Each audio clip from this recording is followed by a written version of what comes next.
പ്രതീക്ഷിക്കാതെയാണ് അനീഷ് എന്ന ഞാൻ ഈ ബിഗ് ബോസ് ഹൗസിലേക്ക് വരുന്നത്.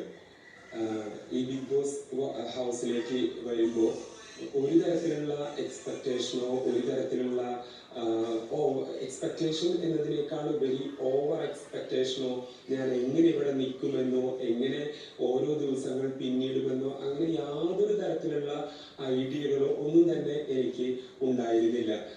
കുറേ നാളുകളായിട്ട് ബിഗ് ബോസിൽ കയറുന്ന ആ ഒരു നിമിഷത്തിന് മുൻപ് കുറേ നാളുകളായിട്ട് ഞാൻ എന്താ പറയാ കുറച്ചൊരു കാഠിന്യമേറിയ ഘട്ടങ്ങളിലൂടെ കടന്നു പോകുന്ന ഒരാളായിരുന്നു. ഒരു സാഹചര്യത്തിലാണ് പെട്ടെന്ന് എനിക്ക് ബിഗ് ബോസിലേക്ക് അവസരം കിട്ടുന്നത്. അങ്ങനെ ബിഗ് ബോസിന്റെ ഉള്ളിലേക്ക് കടന്നു വന്നു. ബിഗ് ബോസിന്റെ ഉള്ളിലേക്ക് കടന്നു വന്നപ്പോൾ എനിക്ക് കിട്ടിയ ഏറ്റവും മഹാഭാഗ്യം എന്ന് പറയുന്നത് ആദ്യത്തെ കണ്ടസ്റ്റന്റ് ആയിട്ട് എനിക്ക് ബിഗ് ബോസിലേക്ക് വരാൻ പറ്റി. ബിഗ് ബോസ് മലയാളം സീസൺ 7 ആദ്യത്തെ കണ്ടസ്റ്റന്റ് ആയിട്ട് എനിക്ക് ബിഗ് ബോസിലേക്ക് കടക്കാൻ പറ്റി എന്നുള്ളത് ഒരു വീട്ടിലേക്ക് കടത്തി വിടാൻ കാണിച്ച ഒരു വലിയൊരു മനസ്സിന് ഞാനിപ്പോ തൊഴുകൈകളോടെ ബിഗ് ബോസിന് നന്ദി പറയാണ്. അത് കഴിഞ്ഞ് ഞാൻ ആദ്യം ഇവിടെ കയറി.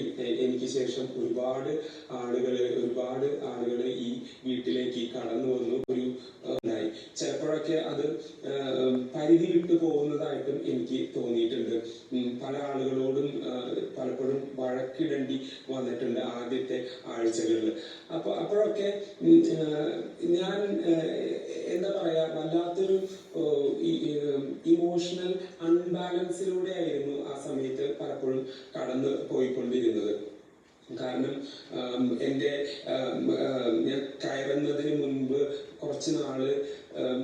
ഞാൻ കുറച്ച് മുൻപ് പറഞ്ഞ ജീവിതത്തിൽ കുറച്ച് കാഠിന്യമേറിയ ഒരു സമയത്തേക്കൂടെ ആയിരുന്നു കടന്നു പോകുന്നുണ്ടായിരുന്നത്. അപ്പൊ അത് കഴിഞ്ഞ് ഞാൻ ബിഗ് ബോസ് അങ്ങനെ ഒരു കാര്യം നിലനിൽക്കുമ്പോൾ ബിഗ് ബോസ് ഹൗസിലേക്ക് വരുമ്പോൾ തീർച്ചയായിട്ടും എൻ്റെ മനസ്സ് എന്ന് പറയുന്നത്, എൻ്റെ ഹൃദയം എന്ന് പറയുന്നത് കുറച്ചൊരു ടഫായിട്ടുള്ള ഒരു സ്റ്റേജിലായിരുന്നു. എനിക്ക് എൻ്റെ